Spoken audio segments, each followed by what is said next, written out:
Hello students, beginning for विकुंज में आपका स्वागत है।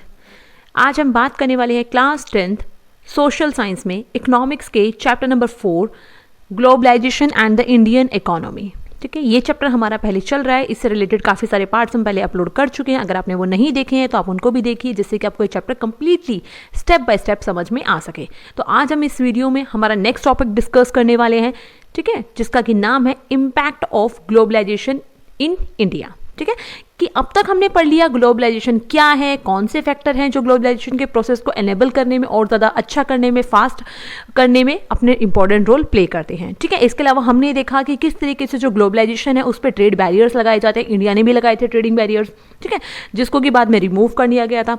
इन ट्रेड बैरियर्स को रिमूव करवाने में एक बहुत बड़ी इंटरनेशनल ऑर्गेनाइजेशन है जिसका बहुत इंपॉर्टेंट रोल है, वो है WTO, वर्ल्ड ट्रेड ऑर्गेनाइजेशन।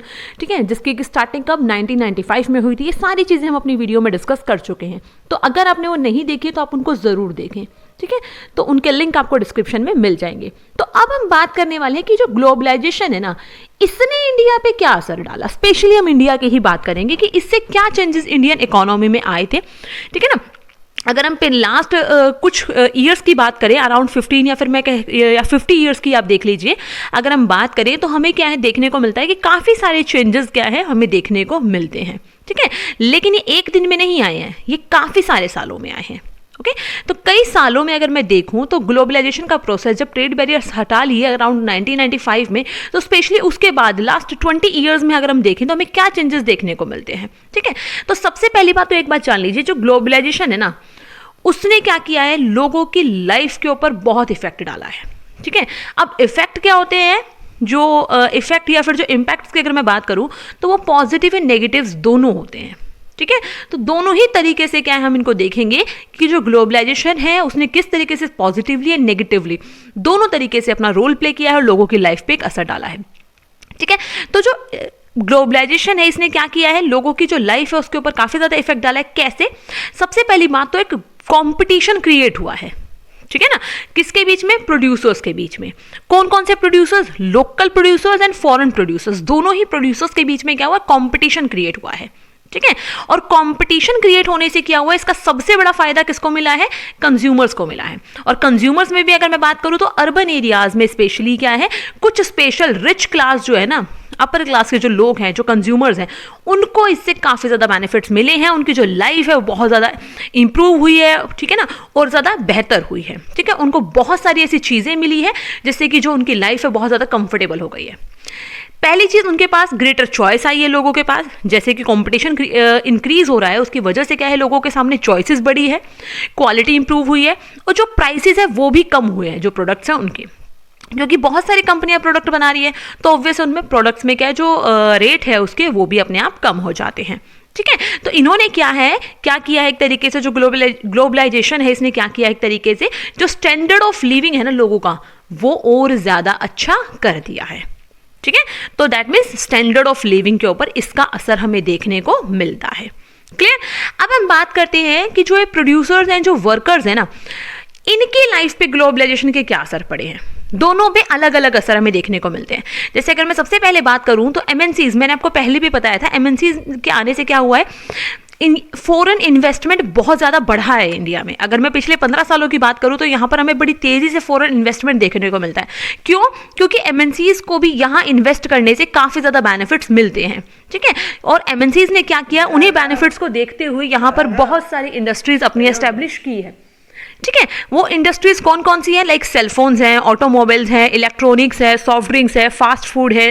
ठीक है, और कुछ सर्विसेज भी हैं like banking and all. Urban areas में उन्होंने क्या किए हैं, बहुत सारे बैंक वगैरह भी खोले हैं, जिससे उनको काफी ज्यादा बेनिफिट हुआ है। लोगों को तो फायदा मिला ही है, लोगों को तो सर्विसेज मिल ही रही है, इसके साथ MNCs को भी काफी ज्यादा बेनिफिट देखने को मिलता है।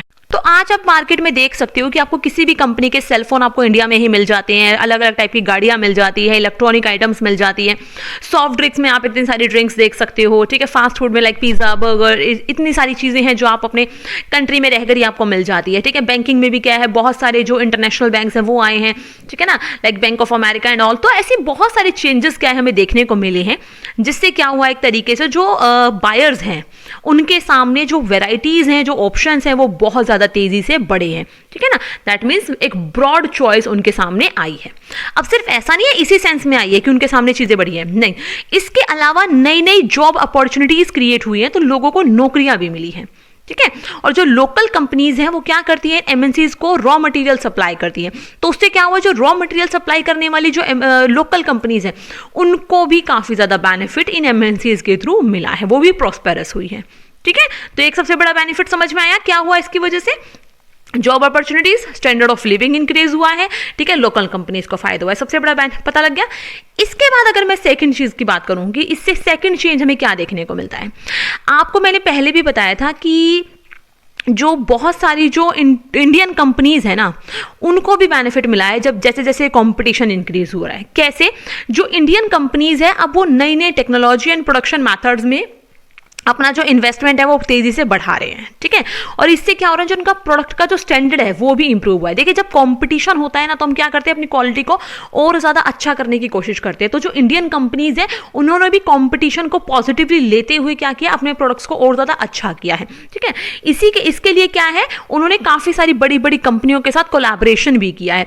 और इसी के साथ सिर्फ ऐसा ही नहीं है कि इंडियन स्मॉल कंपनीज बड़ी कंपनियों के साथ मिल जाती है, नहीं, बहुत सारी जो ग्लोबलाइजेशन की वजह से क्या है, कुछ इंडियन कंपनीज भी ऐसी हैं जो एक बड़ी एमएनसीज बनकर उभरी हैं, ठीक है। आज इंडियन कंपनीज भी बहुत सारी ऐसी हैं जो आज के टाइम पे एक से ज्यादा कंट्रीज में एस्टैब्लिश हो चुकी है, एक एमएनसी का रूप ले चुकी है, जिसके कुछ एग्जांपल क्या है, टाटा मोटर्स है जो ऑटोमोबाइल्स बनाती है, इन्फोसिस है इंफॉर्मेशन एंड टेक्नोलॉजी की, रेनबेक्सी है मेडिसिन बनाने वाली कंपनी, एशियन पेंट है पेंट बनाती है, और ऐसी सुंदरम फास्टनर्स है जो नट एंड बोल्ट बनाती है, ठीक है। और इनका जो नेटवर्क है वो वर्ल्ड वाइड फैला हुआ है, दैट मीन्स बहुत सारे कंट्रियों तक इनकी पहुंच जा चुकी है, ठीक है।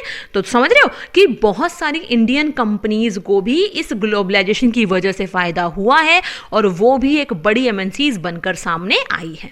क्लियर। इसके अलावा अगर मैं और बात करूं तो ग्लोबलाइजेशन ने क्या किया, नई नई अपॉर्चुनिटीज क्रिएट की हैं कंपनीज के लिए, ठीक है ना, कई नई नई सर्विसेज प्रोवाइड करने की, जैसे कि क्या है, हमारे यहाँ पे डाटा एंट्री है, अकाउंटिंग है, एडमिनिस्ट्रेटिव टास्क है, इंजीनियरिंग है, ये सारी चीज़ें ना बड़े ही चीप रेट पे हो जाती है। जैसे आपको याद होगा कि हमारे यहाँ पर क्या है, एक जो मैगजीन बनाने वाली कंपनी, मैंने पहले एग्जाम्पल दिया था, जिसके जो मैगजीन है वो इंडिया में छपते हैं और बाद में फिर क्या है उनको लंदन क्या है पहुँचा दिया जाता है, ठीक है। तो इस तरीके से क्या है, इंडिया में क्योंकि चीज़ें अच्छी हैं, चीप लेबर है, तो कम रेट पर क्या है वो चीज़ों को तैयार कर लेते हैं और उनको क्या है डेवलप्ड कंट्रीज में भेज दिया जाता है इंडिया से बनवाकर। तो इससे क्या हुआ, इंफॉर्मेशन एंड टेक्नोलॉजी ने भी क्या है बहुत ज़्यादा इंपॉर्टेंट रोल प्ले किया है, जिससे क्या है जो डेवलप्ड कंट्रीज है वो अपना काम क्या है दूसरे कंट्रीज में लाइक डेवलपिंग कंट्रीज में कम रेट पर करवा लेते हैं और तब भी अपना मार्जिन अपना प्रॉफिट कमा जाते हैं, ठीक है। अब एक बात सोचिए, जो फॉरेन इन्वेस्टमेंट करने के लिए जो एमएनसीज आ रहे हैं, इसके लिए इंडियन गवर्नमेंट ने भी तो कुछ इनिशिएटिव लिए होंगे ना, अब ऐसे ही तो नहीं आई होंगी ये कंपनियां। तो इसी चीज को ध्यान में रखकर क्या है, इंडियन गवर्नमेंट ने कुछ इनिशिएटिव लिए हैं जिससे कि वो क्या कर सके, फॉरेन इन्वेस्टर्स को अट्रैक्ट कर सके कि वो इंडिया में आए और अपनी एमएनसीज एस्टैब्लिश करें, ठीक है। तो ऐसे ही कुछ कदम उठाए हैं सेंटर और स्टेट गवर्नमेंट ने, कुछ स्पेशल स्टेप्स। इसी में कुछ स्पेशल स्टेप्स में सबसे बड़ा स्टेप है इंडस्ट्रियल जोन्स बनाए गए हैं, ठीक है, जिसको हम स्पेशल इकोनॉमिक जोन्स भी कहते हैं, सेज के नाम से जानते हैं। ये सेटअप किए गए हैं जहां पर बहुत सारी जो एमएनसीज हैं वो अपनी इंडस्ट्री सेटअप करते हैं। अब जो सेज वाला जो एरिया होता है ना, यहाँ पे इनको वर्ल्ड क्लास फैसिलिटीज दी जाती है, ठीक है, बहुत सारे रिलैक्सेशन दिए जाते हैं, जैसे इनको कम रेट पर इलेक्ट्रिसिटी दी जाती है, वाटर फैसिलिटी, रोड्स है, ट्रांसपोर्टेशन है, स्टोरेज है, रिक्रिएशनल एजुकेशनल फैसिलिटीज और भी बहुत सारी ऐसी चीज़ें दी जाती हैं जिससे कि एमएनसीज अपने प्रोडक्शन सेटअप्स वगैरह या अपना इन्वेस्टमेंट यहाँ पर इंडिया में आकर कर सके, ठीक है। इसके अलावा एक बहुत बड़ा चेंज क्या है कि इनिशियल जो टाइम पीरियड होता है ना एमएनसीज का, लाइक दैट मीन्स कि 5 साल तक उनको टैक्स वगैरह भी पे नहीं करना पड़ता। ये एक बहुत बड़ी बात है। अगर आपको टैक्स भी नहीं देना तो आप ऑब्वियस है ना किसी भी कंट्री में जाकर अपना इन्वेस्टमेंट जरूर करोगे। इसके अलावा क्या है, आपको मैंने चैप्टर नंबर 2 में बताया था कि किस तरीके से अनऑर्गेनाइज्ड सेक्टर में वर्कर्स को क्या है बहुत ज्यादा एक्सप्लॉयटेशन फेस करना पड़ता है, बट स्टिल इंडियन गवर्नमेंट ने क्या किया है, लेबर लॉज में काफ़ी ज़्यादा फ्लेक्सिबिलिटीज़ की है। और ये जो कंपनीज़ हैं वो क्या करती हैं, बहुत सारे लेबर लॉज को फॉलो नहीं करते, जिसकी वजह से जिसके तहत वो क्या करते हैं, वर्कर्स को फुल टाइम के लिए हायर नहीं करते। वो क्या करते हैं, वर्कर्स को तब हायर करते हैं जब उनको ज़रूरत है, मतलब शॉर्ट ड्यूरेशन के लिए। इससे क्या होता है कि उनको पूरे ईयरली उनको सैलरी नहीं देनी पड़ती और उनका जो कॉस्ट ऑफ लेबर है वो रिड्यूस हो जाता है। ठीक है, तो इस तरीके से क्या है, जो अलग अलग जो बहुत सारी एमएनसीज है वो इंडिया में आकर इन्वेस्टमेंट करती हैं। बट कहते हैं ना, लालच का कोई अंत नहीं होता। तब भी क्या है, जो फॉरेन कंपनीज है उनकी डिमांड है कि उनको और ज़्यादा रिलैक्सेशन दिया जाए जो लेबर लॉज है उन सब में। ठीक है, अब मैंने आपको बताया कि इससे बेनिफिट क्या हुए हैं इंडिया में, क्लियर है। अब हम बात कर लेते हैं कि इससे जो नेगेटिव है, दैट मीन्स कि डिसएडवांटेज क्या फेस करने पड़े हैं, ठीक है ना, उनकी बात कर लेते हैं। तो उसमें अगर हम देखें तो सबसे पहली चीज़ तो क्या आती है, जो स्मॉल प्रोड्यूसर्स है ना, उनको जब compete करना पड़ रहा है, ठीक है ना, या तो वो compete कर रहे हैं, लेकिन कुछ ऐसे हैं जो compete करते करते खत्म हो रहे हैं, पैरिश, दैट मीन कंप्लीटली नष्ट हो जाते हैं। उनके लिए ऐसी सिचुएशन आ जाती है कि उनको अपने काम धंधे क्या है बंद करने पड़ जाते हैं। ऐसी ही दो स्टोरी आपके सामने है। सबसे पहले अगर मैं देखूं, जो स्मॉल प्रोड्यूसर्स हैं, जो वर्कर्स हैं, ग्लोबलाइजेशन की वजह से उनके सामने बहुत सारे चैलेंजेस आए हैं। सबसे बड़ा चैलेंज है कंपटीशन। कंपटीशन बढ़ा है बहुत ज़्यादा। जब कंपटीशन बढ़ा है तो इसी से रिलेटेड एक रवि की स्टोरी दी गई है कि इसने क्या किया, अपना खुद का एक उद्योग एस्टेब्लिश किया, अपना खुद का बिजनेस स्टार्ट किया था 1992 में। बट उसको नहीं पता था कि उसको बहुत जल्दी क्या है, एक तरीके से बहुत बड़ा चैलेंज फेस करना पड़ेगा। वो क्या था, इसने एक छोटा सा उद्योग धंधा लगाया अपना, जिसमें कि ये क्या बनाता था, कैपेसिटर्स बनाता था, जिनको कि बहुत सारी जो अलग अलग कंपनीज हैं, जैसे ट्यूबलाइट, टेलीविजन, ये सारी चीज़ें इलेक्ट्रॉनिक आइटम्स बनाने में इनका यूज़ होता था। ठीक है, बट कुछ टाइम के, और स्टार्टिंग में इसके बाद 20 एम्प्लॉयज़ काम करते थे। बट क्या है, जब 2001 में वर्ल्ड ट्रेड ऑर्गेनाइजेशन के थ्रू ये कहा गया कि आप क्या है, अपने ट्रेड बैरियर्स हटा लीजिए, तो इंडिया को हटाने पड़े। तो उसकी वजह से क्या, स्पेशली ट्रेड बैरियर्स तो पहले हटे थे, बट स्पेशली जब बात की गई कि जो ये आपके जो कैपेसिटर्स वगैरह जो बन रहे हैं ना, इस पर ट्रेड बैरियर्स हटा दीजिए, तो इसकी कंपनी को अब कॉम्पिटिशन फेस करना पड़ा एमएनसीज के साथ, जिससे कि जो एमएनसीज हैं उनके प्रोडक्ट सस्ते होते थे तो इसके प्रोडक्ट कम बिकने लगे। और धीरे धीरे एक ऐसी सिचुएशन आई कि इसको क्या है, कुछ टाइम के बाद इसका प्रोडक्शन हाफ हो गया। और इसके कुछ जो फ्रेंड्स थे जो अलग अलग कंट्रीज में, अलग अलग स्टेट्स में काम करते थे, अलग अलग सिटीज़ में काम करते थे, लाइक हैदराबाद एंड चेन्नई, उनको तो अपना काम बंद भी करना पड़ा। तो कंपटीशन बढ़ने की वजह से क्या है, कई बार जो कंपनीज हैं, छोटे छोटे स्मॉल प्रोड्यूसर्स हैं, उनको अपनी यूनिट्स क्या है बंद करनी पड़ जाती है। ठीक है, अब इसका सबसे बड़ा लॉस क्या होता है, अगर हम स्मॉल स्केल पे बात करें ना, स्मॉल इंडस्ट्रीज़ की, तो हमारे इंडिया में अराउंड 20 मिलियन लोगों को जो जॉब मिली हुई है ना, वो इसी एरिया में मिली हुई है, स्मॉल स्केल इंडस्ट्रीज़ में। ठीक है, तो उनकी जॉब छिन जाएंगी। तो अगर उनकी जॉब छिन जाएंगी तो उनके पास कुछ नहीं होगा। क्लियर, तो समझ में आया कि किस तरीके से इसने एक नेगेटिव असर डाला है। नेक्स्ट अगर हम बात करें तो दूसरा है हमारे पास, कॉम्पिटिशन के साथ साथ क्या है, अनसर्टेन एम्प्लॉयमेंट। दैट मीन्स मैंने आपको बताया कि लेबर लॉज में रिलैक्सेशन उनको बहुत ज़्यादा मिला हुआ है हमारे इंडियन गवर्नमेंट के थ्रू। तो उससे क्या है कि उन जो वर्कर की जो लाइफ है ना, कंपटीशन की वजह से बहुत ज़्यादा चेंज हो गई है।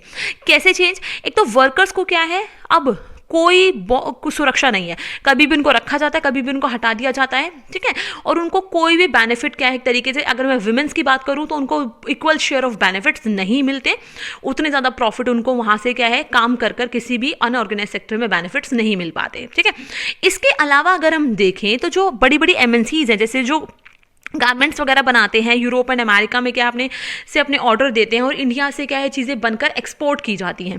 तो ये जो एमएनसीज हैं, ये चीप से चीप रेट पे भी क्या कोशिश करते हैं, चीज़ों को तैयार करवाने की कोशिश करते हैं, जिससे कि अपना प्रॉफिट कमा सके। अब देखिए ये क्या करते हैं, किसी भी लोकल जो स्मॉल स्केल प्रोड्यूसर है ना, उसको क्या कर देते हैं, कॉन्ट्रैक्ट दे देते हैं कि आपको सामान तैयार करना है, इतने टाइम पे करना है और इतना सामान तैयार करना है, आपको इसके लिए ये अमाउंट मिलेगा। तो अब क्या है, जो इंडियन एक्सपोर्टर है वो रॉ मटेरियल को तो कट कर नहीं सकता, उसमें तो अपने पैसे काट नहीं सकता, तो वो क्या करता है, रॉ मटेरियल में तो पैसे पूरे देता है, लेकिन जो लेबर कॉस्ट है वो उससे कमाने की कोशिश करता है, क्योंकि उसको अपना भी तो प्रॉफिट मार्जिन रखना है ना, अपनी भी तो कॉस्ट कट करनी है उसको। तो उसके लिए क्या करता है, जो लेबर्स है उनसे वो एक्स्ट्रा टाइम काम करवाता है। ठीक है ना, नाइट शिफ्ट में काम करवाता है, जब पीक सीजन होता है उनसे ज़बरदस्ती काम करवाया जाता है, ओवर टाइम। ठीक है, और इसके अलावा क्या है, एक तरीके से उनको टेम्प्रेरी बेसिस पे रखा जाता है, उनको फुल टाइम के लिए जॉब नहीं मिलती। ऐसी ही एक स्टोरी आपकी क्या है, सुशीला की इसमें दी गई है, जो दिल्ली में एक गारमेंट्स फैक्ट्री में क्या है काम करती थी। ठीक है, अब इस तरीके से अगर मैं ओवरऑल कंक्लूड करूं इस टॉपिक को, तो इसमें क्या होता है, जो वर्कर्स हैं जो अनऑर्गेनाइज सेक्टर में काम करते हैं, ठीक है, अधिकतर जो वर्कर्स हैं वो कहाँ कर रहे हैं, अनऑर्गेनाइज सेक्टर में काम कर रहे हैं, उनकी जो कंडीशन है वो बहुत ज़्यादा खराब है, ठीक है, उनको बहुत ज़्यादा खराब कंडीशन में काम करना पड़ता है और उनको कोई प्रोटेक्शन, कोई बेनिफिट्स नहीं मिलते, जैसा कि उनको पहले फिर भी मिल जाते थे। बट हमारी गवर्नमेंट को क्या है, इसको लेकर कुछ सोचना चाहिए, जिससे कि इनको क्या है, इस तरीके से एक्सप्लॉइट होने से रोका जा सके। क्लियर? तो इसी चीज़ को ध्यान में रखकर क्या है, हम यहाँ पे नेक्स्ट टॉपिक की बात कर लेते हैं, the struggle for a fair globalisation. की ग्लोबलाइजेशन तो हो, बट ग्लोबलाइजेशन ऐसा हो जिससे कि सभी को फायदा हो, ना कि सिर्फ कुछ गिने चुने लोगों को फायदा हो, या फिर जो अपर क्लास के जो लोग हैं सिर्फ उनको फायदा हो। ग्लोबलाइजेशन का मतलब तब सही है जब सभी जो कम्युनिटीज़ हैं या जो सभी जो लोग हैं उनको इक्वली बेनिफिट मिल पाए, ठीक है। ग्लोबलाइजेशन सही मायने में तभी सक्सेस हो सकता है। देखिए, जो ग्लोबलाइजेशन है इससे क्या होता है, एजुकेशन, स्किल, वेल्थ, इन सब चीज़ों में क्या एक तरीके से जो अपॉर्चुनिटीज़ है वो क्रिएट होती है। बट अपॉर्चुनिटीज से बेनिफिट लेना वो किसके हाथ में है, लोगों के हाथ में है, ठीक है ना। तो ये चीज़ बहुत ज़्यादा इंपॉर्टेंट है। तो अलग अलग जो लोग हैं ना वो इक्वली उनको बेनिफिट्स इसके शेयर नहीं हो पाते। तो क्या आपको लगता है जो ग्लोबलाइजेशन है वो फेयर है? ठीक है, ऑब्वियसली नहीं है।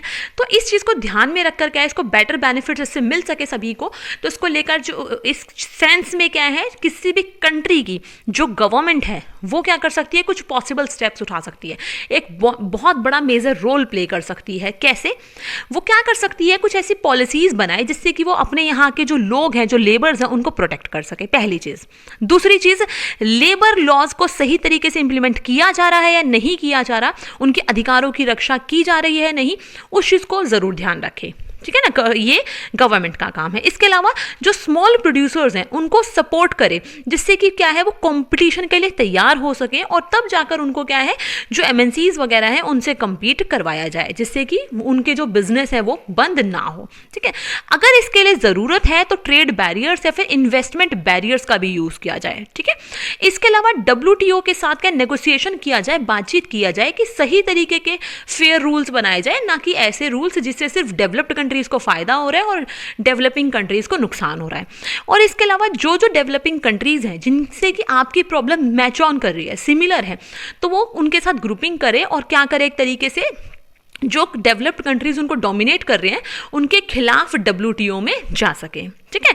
और इसमें बहुत बड़ा रोल प्ले करते हैं कैंपेन्स वगैरह। कई बार क्या है, लोगों ने कई कैंपेन भी किए हैं जिसकी वजह से कई बड़े बड़े जो डिसीजंस हैं उनको चेंज किया जा सका है, ठीक है ना। किससे रिलेटेड? ट्रेड एंड इन्वेस्टमेंट से रिलेटेड, कहाँ पर? WTO में, ठीक है। तो इस चीज़ को देखकर हमें कह सकते हैं कि जो लोग हैं वो भी एक बहुत बड़ा रोल प्ले करते हैं किसमें, ग्लोबलाइजेशन का जो स्ट्रगल है उसके अंदर। दैट मीन्स अगर लोग जागरूक हो जाएं और वो गलत के खिलाफ बोलना शुरू कर दें तो गलत को रोका जा सकता है, ठीक है ना। तो ऐसे ही बहुत सारे क्या हैं जो आंदोलन है वो कई बार किए गए हैं, ठीक है। आई होप सो कि आपको ये वीडियो समझ आई होगी। इसी के साथ हमारा ये चैप्टर आज यहाँ पे खत्म हो जाता है और SA2 का इकोनॉमिक्स का सिलेबस भी आज कंप्लीट हो जाता है। तो अगर आपने वो सारे चैप्टर्स नहीं देखे हैं तो उनके लिंक आपको डिस्क्रिप्शन में मिल जाएंगे, आप उनको भी ज़रूर देखें।